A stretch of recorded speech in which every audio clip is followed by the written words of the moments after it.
Serikali ya kaunti ya Makueni ni atha na kutetheesia maundu ni mama thiko kwa misiala manatio ni endo mombangani ya lelo ile nekikie maumba kilile kalamba wakatano mubitu kichethewa ilandu mamisi no mekomanite pamwe kisioni cha Nthongoni kibwezi cha umeloni wasio kaunti ya Makueni kwa chathi cha Mboya na kumalilikana endo mo mulei mulinge no kutweleza Ena kio kingi andu mamesi tito ni andu mo ni maweta kana mbanga isio wakatano mubitu ni na makuni ya monom. Ukiangalia wenye waliachwa waliaga dunia kama mababa ndo walikuwa the breadwinners and walikuwa wana facilitate education, na hizo familia zina watoto wadogo, kwa mama wengine hata wajui wataanzia maisha wapi. So mimi hata alikuwa ameniambia anarudi, sikuwa naona kama wanaweza pata ajali.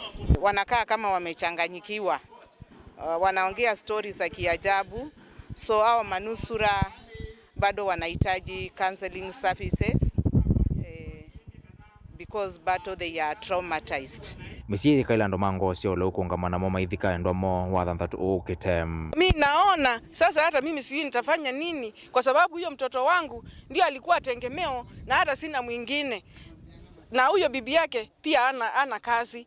Serikali ya Makueni iende kuikitakana ndo alama na umiyemeyuta mana mama atongo ina mone meka ila mateleva kwitha memetho malelo ni madriver wote waendeshaji wa barabara wa motorbikes, everybody ambaye anaingia kwa barabara tukue careful. Wewe mwenyewe ulichunge na uchunge wale ambao umebeba, na pia uchunge raia ambao wanatembea na miguu. Ile ya muhimu kwa wakati huu ni kufariji na kupatia familia pole. Utongo TV kuma Nthongoni Makueni, jenito wa mulei mulingem.